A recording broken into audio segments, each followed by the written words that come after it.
Making quality కానీ ట్రెండ్ని మీరు పట్టుకున్నది కానీ జస్ట్ కొద్దిగానే తెలిసింది.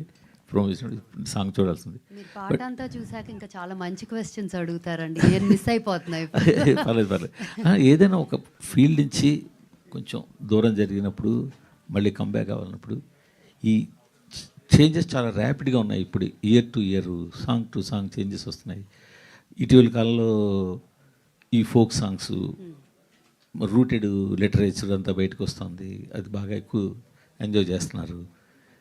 మీరు చేసినప్పుడు ఉన్న ట్రెండ్ వేరు, ఇప్పుడున్న ట్రెండ్ వేరు, ఇన్ బిట్వీన్ ట్రెండ్ వేరు. ప్లస్ అది కాకుండా ఇప్పుడంతా డిజిటల్ వరల్డ్ అయిపోయింది.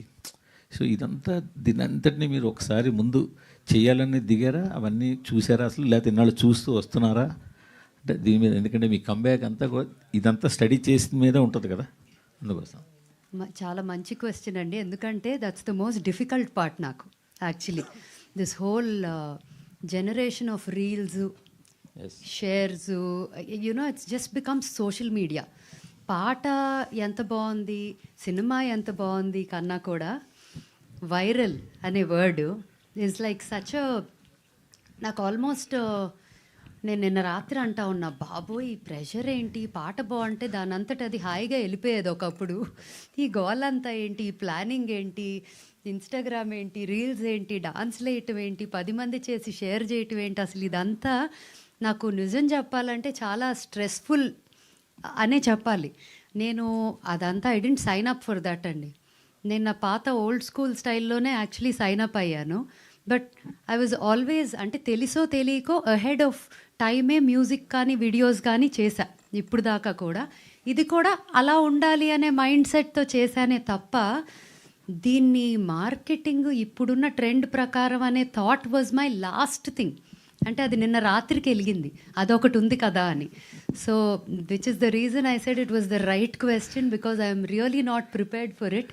బట్ నా పక్కన అందరూ ఉన్నారు, సో ఐ థింక్ వాళ్ళు చూసుకుంటారు అనుకుంటున్నా ఆ పనులన్నీ. బట్ మీరు ఫస్ట్ ఆల్బమ్ చేసినప్పుడు మీరు చేసిన డ్యాన్స్ కావచ్చు, మీ అటైర్ కావచ్చు, మీ డ్రెస్ సెన్స్ కావచ్చు, ఎవ్రీథింగ్ మీ డెసిషను జనాలకు వదిలేశారు. వాళ్ళు యాక్సెప్ట్ చేశారా, చేయలేదు, అక్కడతో అయిపోయిందండి. బట్ ఇవాళ ఇన్ బిట్వీన్ జనాలకి మీకు మధ్యలో మీరు అన్న సోషల్ మీడియా అనేది ఒకటి ఉంది.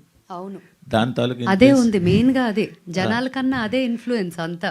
ఏదైనా అది ఎలా తీసుకుంటుంది, దాన్ని ఎలా చూపిస్తుంది అన్నది ఇంపార్టెంట్. ఇది ఇప్పుడు దీన్ని మీరు ఎలాగా ముందు దాన్ని కూడా ఏమన్నా దృష్టిలో పెట్టినారా? దృష్టిలోనే పెట్టుకున్నాను దాన్ని. ఏమి రియల్గా యాక్షన్ అయితే I don't no if I took enough action for it. But మీతో పాటే నేను కూడా చూడాలి how this will all turn out, because I think నాతో వర్క్ చేసిన చాలామంది team is aware of the current the social media stuff. And నేను అదే అంటా ఉంటా, నేను I'm very much a millennial, I'm definitely not anywhere close to the Gen Z mind set yet. And conversations friends అయితే 9 నుంచి 90 వరకు అందరూ ఉంటారు, ఎవరితో అయినా మాట్లాడగలను ఎన్ని గంటలైనా. కానీ ద టెక్నాలజీ అనేది, my mom was a early adapter. నిజం చెప్పాలంటే ఆవిడ ట్విట్టర్ చాలా పాపులర్, మీ అందరికీ తెలిసే ఉంటుంది ఇక్కడ చాలా వరకు. మమ్మీ చాలామందికి మా మదర్ అని తెలియదు కానీ, but she was always ahead of time in technology or any of these things. నేను నిజంగా చాలా వెనకబడి ఉన్నానని చెప్పాలి ఈ విషయంలో. అండ్ ఈసారి బాగా క్లియర్గా తెలిసింది కూడా నాకు, అది వామ్మో ఇవన్నీ ఏంటి అసలు అంటా ఉంటే. నిన్న రాత్రి నేను మమ్మీకి ఫోన్ చేసి, నా ఫేస్బుక్ ఏదో పేజ్ ఉంది, దానికి ఒక లింక్ ఉంటుందంట, అది కొంచెం నాకు పంపించు అంటే, నీకు ఇంట్రెస్ట్ లేదన్నావు, అందుకనే నా ప్రొఫైల్కి లింక్ అయి ఉంది నీ పేజ్ అని నిన్న రాత్రి 12ంటికి చెప్పుకున్నాం అన్నమాట. So that way I'm way behind and she is way ahead. But last మీరు చాలా పాపులారిటీ చాలా హైలో ఉన్న టైంలో ఒక సినిమా చేశారు. ఒక విధంగా చెప్పాలంటే ఆ సినిమా ఎంత పెద్ద హిట్ అయినా మీ క్యారెక్టర్ కొంచెం మిస్ఫేర్ అప్పట్లో.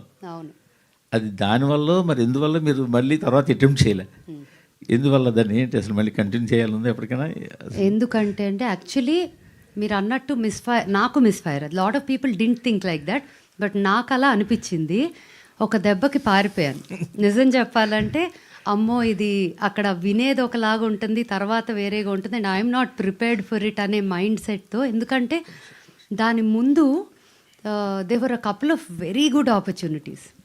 అమ్మో వద్దు అని నేను ఆగిపోయా. కానీ వెళ్ళి ఇది అవుట్ ఆఫ్ ఒక రకంగా అంతా ఇట్ వాజ్ మల్టిపుల్ ఫ్యామిలీలో ఉన్న మెంబర్స్ ద్వారానే లేదు లేదు నువ్వు ఇచ్చేయి నీకేమీ ఇబ్బంది పడేది ఏమీ ఉండదు కదా అన్నట్టు they push me to do it. And I think the people were great. అంటే నేను వర్క్ చేసిన పీపుల్ అందరూ ఫ్యాంటాస్టిక్. కానీ నాకు I didn't connect with that. And then I said maybe this is not for me until the time that something for me comes. It could be any time, it could be never, but అప్పుడు దాకా నేనైతే I won't అని decide అయ్యా. Sir last అండి, ఇన్ని సంవత్సరాల జర్నీలో మీ ఫిట్నెస్ని మీ గ్లామర్ని ఇంకా ఎలా మెయింటైన్ చేయగలుగుతున్నారు? నేను ఇందాక అదే అన్నాను, నాగార్జున గారితో అన్నాను, we totally you set the example and we're all ageing like fine wine అని చెప్పాను. బికాజ్ ఆయన ఆల్మోస్ట్ ఆయన ఏజ్కి the way he's maintained and he's there, ఆయన ఫిట్నెస్ కానీ. In fact the most beautiful moment for me in that morning shoot was stage మీద launch అవ్వటము, ఆయన చెప్పటము, ఒక పక్క అది రన్ అవుతుంది, ఇది అయిపోయింది, ఇది చాలా పెద్ద హిట్ అన్నారు నా చెవులో అది చూస్తా. That felt really special. And second thing was ఆడియన్స్కి చెప్తా ఉన్నారు, స్మిత మీకు వేరే రకంగా పరిచయం చేయాలి, బబుల్స్ అని, ఓల్డ్ స్కూల్ అని, ఇవన్నీ చెప్పి old school is a brand that I use every day and I love it and అని ఒక 3 minutes మాట్లాడారు. I hope they allow him to keep that, but I don't know. But yes, ఆయన ఎగ్జాంపుల్గా తీసుకొని all of us I think are ageing well అని అనుకుంటున్నానండి. So అంటే whether it is millennial or Gen Z, music is always music, right? Yeah. But somehow అంటే Sunitha Rao time, Parvati Khan time అప్పుడున్నంత indie pop craze ఇప్పుడు లేదు. సో వై, ఎందుకు లేదు? మళ్ళీ ఇప్పుడు కొత్తగా మీరు స్టార్ట్ చేస్తున్నారు కదా, ఇప్పుడు ఏమైనా మళ్ళీ ఇప్పుడున్న వాళ్ళకి ఈ ట్రెండ్ నచ్చుతుంది అనుకుంటున్నారా, ఎలా? సో నార్త్లో అండి చాలా హెవీగా లైక్ ర్యాపర్స్ అండ్ నార్త్లో Punjabi singers have really captured independent market. And అది I think that's very very active. And కొన్నిసార్లు సినిమాల కన్నా కూడా చాలా పెద్ద మ్యూజిక్ అవుతుంది అది, especially Punjabi music and some rap and stuff. సౌత్లో మళ్ళీ ఆర్ ఇండీ పాప్ ఎక్కడైతే నేను ఆపానో అక్కడ ఆగిపోయింది. మళ్ళీ అంటే అది అట్లా ఆగకూడదు అని ఒక చిన్న బెంగ వచ్చింది. ఒక 5 minutes I was on stage in March, అందరూ వచ్చారు సింగర్స్ అందరు, they like how can you do this ma'am అన్నారు అందరూ. అంటే ఏంటబ్బా ఇప్పుడు, అంటే లోపల ఎక్కడో ఉంది డీప్ డౌన్, కాకపోతే మళ్ళీ లెగిసి మొదలెట్టాలి కదా, the whole chapter I have to revisit. So అది కొద్దిగా నేను నిజం చెప్పాలంటే నోవల్ అన్నాడు, నేను ఇయర్ అంతా ఏమీ చేయను, మీతో ఉంటా, మీరు రిలీజ్ చేసేదాకా మీతోనే ఉంటాను. సో ఒరిజినల్ కూడా ఉన్నాయండి. Oh yeah, I have to mention this.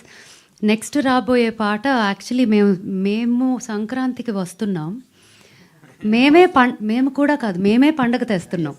Actually the next song is so festive that it's అంటే ఇది చూసి వావ్ అది ఇది అనుకుంటాము, బట్ ఆ నెక్స్ట్ పాట చూసి అందుకే అది ముందు చూపించట్లా, ఎవరికి అది చూపించేసానంటే మళ్ళీ ఇది తేలిపోకూడదని అది నా ఫీలింగ్. బికాజ్ నిజంగా పండగ మేమే తీసుకొస్తున్నాం ఈ year. And February we have 1 release, March we have 1 release. And ఇది రీక్రియేట్ ఎందుకు చేశానంటే యాక్చువల్లీ ఈ పాటానికి ఒక చిన్న స్టోరీ ఉందండి. ఒక 10 ఏళ్ల క్రితం ఈ పాట ఎక్కడ పాట కాదు, ఒక మ్యూజిక్ పీస్గా ఒక చిన్న ర్యాప్తో విన్నాను, క్రియేట్ అయింది. అయితే నాకు చాలా నచ్చింది, ఇదేదో క్లిక్ అవుతుంది నాకు, I want to do something అని బాస్కోకి చెప్పి ఉంచేయమంటే తను ఎందుకో మొన్న మాట్లాడినప్పుడు it's there if you want work with it take it అని ఆ మ్యూజిక్ పీస్ ఇచ్చారు. అది తీసుకొని నేను స్టూడియోలో I was generally singing it and all that. సడన్గా మళ్ళీ మైక్ ఆన్ చేయని చెప్పి సౌండ్ ఇంజనీర్కి వెళ్ళి నుంచొని అదే మొత్తం పాట మీద మస్క పాడితే it just fit like a glove. అట్లా అంటే మన మీద ఒంటి మీద కుట్టినట్టు బట్టలు అంటున్నట్టు మసకకి ఈ పాట మసక కాదు, ఫస్ట్ అంతా అయిపోయి మిక్సింగ్ స్టేజ్కి వచ్చినప్పుడు మసక పాడా దాని మీద, పాడేసరికి ఇలా అయింది. So nobody will even imagine, అందుకని అసలు మస్క్ వచ్చింది దీంట్లోకి, లేకపోతే ఉండేది కాదు. బట్ అది ఎందుకు ఉంచానంటే నన్ను